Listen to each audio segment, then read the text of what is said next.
All right, friends, we're back with Junie B. Chapter 5 is called Going to the Ball. So Junie B is on her way to the Richie Nana's house for sleepover. Chapter 5, Going to the Ball. Lucille was sitting in the middle of the car. She whispered real quiet to me and that Grace. "Beg for my poodle," she said. "You promised, remember? You promised to beg for my poodle." Me and that Grace looked at each other. Because we didn't actually want to do that particular thing. Lucille poked us. "Come on, you promised," she whispered. "You promised to beg." I did a sigh. Then I thinked about what to say. Finally, I took a deep breath.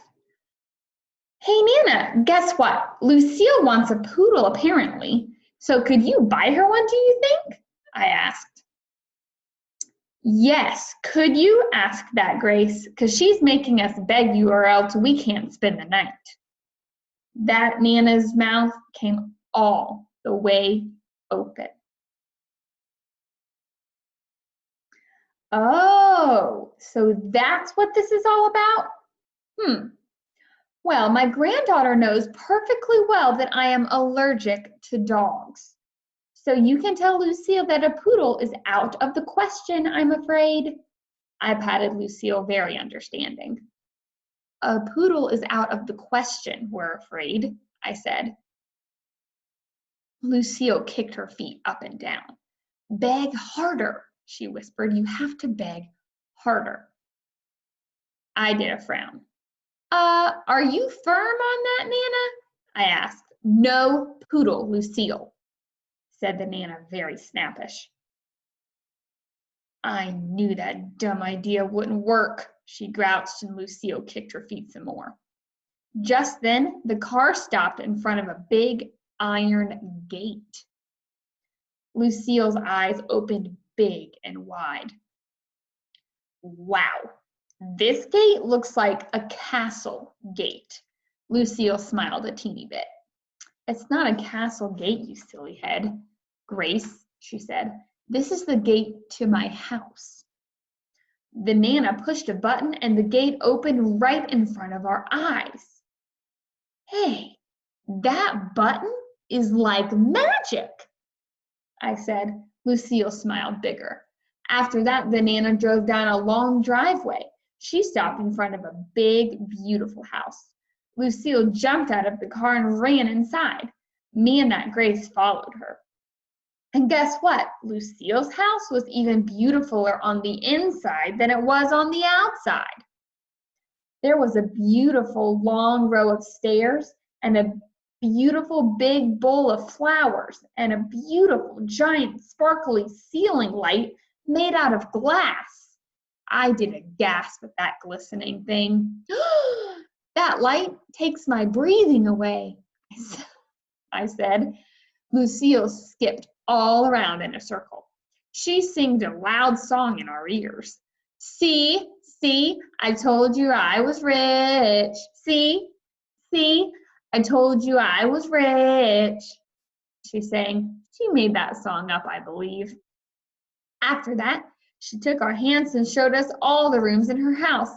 She showed us the living room and the dining room and the kitchen and the big giant patio and the daddy's office and the mother's office and the family room and the pool room where you play pool and the outside pool where you swim and the hot tub and the library and the gym and the Nana's room and Mother and Daddy's room and a fancy gold bathroom with the jacuzzi and the brother's room and a whole bunch of guest rooms. Then, finally, Lucille showed us her very own bedroom, and it looked like a bedroom where a princess lived. Lucille's bed had a pink frilly roof on the top of it. "That is called a canopy," she explained. "It matches my pink silk draperies and my pink silk bedspread and my pink telephone and my pink plush rug and my wallpaper with pink flowers on it. and see my TV and my stereo and my computer and my CD player? She pointed to the corner. And did you notice all of my big stuffed animals standing over there? She asked. My eyes popped out at those giant guys. The giraffe was bigger than me. Me and that Grace ran to play with them. No, stop, don't, shouted Lucille. You aren't allowed to touch them. They are just for show. Huh? Said that Grace. What? I said. How come? Because they were expensive. That's how come. She said, those animals cost my Nana a fortune. Oh, I said, kind of disappointed. Oh, said that Grace.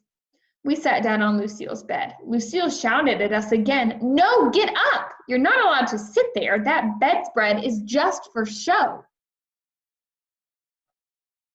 Me and that Grace sprang right off that thing. Lucille quick smoothed the material with her hand. Don't you two know anything? She said. This bedspread is made out of silk, and I told you. I am not allowed to get it soiled. Oh, I said. Oh, said that Grace. After that, Lucille skipped over to her dresser and she pressed a button on her mirror. A million bazillion lights came on. Look at this, she said. This is my very own professional makeup mirror. It is the same kind of mirror that they use for movie stars. My Nana brought it all the way from Hollywood, California. Me and that Grace run to the sparkly mirror. We looked at ourselves in the bright lights. Then we sticked out our tongues and made funny faces. Lucille quick turned it off. It is not a toy, she grouched. So there they are, looking in the mirror, making funny faces. After that, me and that Grace just stood very still and we didn't touch anything. This is going to be a long evening, I said kind of quiet. Only just then, something very wonderful happened. Lucille's Nana came in the room and she was carrying a big box of dress-up clothes. Thought you little gals might have fun with some of my old evening gowns, she said real nice. They're as old as the hills, but they're still quite stunning. Lucille ran to this box speedy quick. Let's play Cinderella, she said. She pulled out a beautiful sparkly pink gown. I'm Cinderella, she shouted. Then that Grace shoved me out of her way and she ran to the box too. She pulled out a sparkly blue gown. I'm the fairy godmother, she said. I did a huffy breath at those two, because now I had to be the ugly stepsister, probably. I bended down and searched through the box very careful. Then all of a sudden my hands felt something long and silky and soft. I quick pulled it out of there. My Nana's whole face lighted up. Oh my goodness, my old feather boa, she said. Why, I haven't seen that thing in years. I danced all around with that lovely thing. I love this, Nana. I love this old feather boa. Just then, a great idea popped in my head. Hey, I know. I can be the famous singer that sings at Lucille's ball. That sings at Cinderella's ball. Lucille and Grace looked funny at me. What singer? Said Lucille. There's no singer, said that Grace. I stamped my foot at them. Yes, there is. There is too a singer, and I'm her. And her name is Florence, the famous singer. And I will be performing show tunes from the hit musical Annie. So there. Lucille and that Grace shrugged their shoulders at me.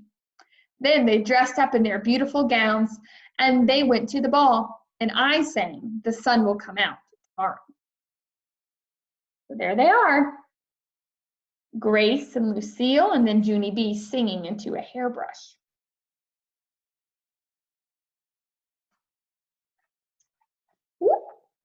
That's the end of chapter 5. Tune in to chapter 6. It's called Bouncing.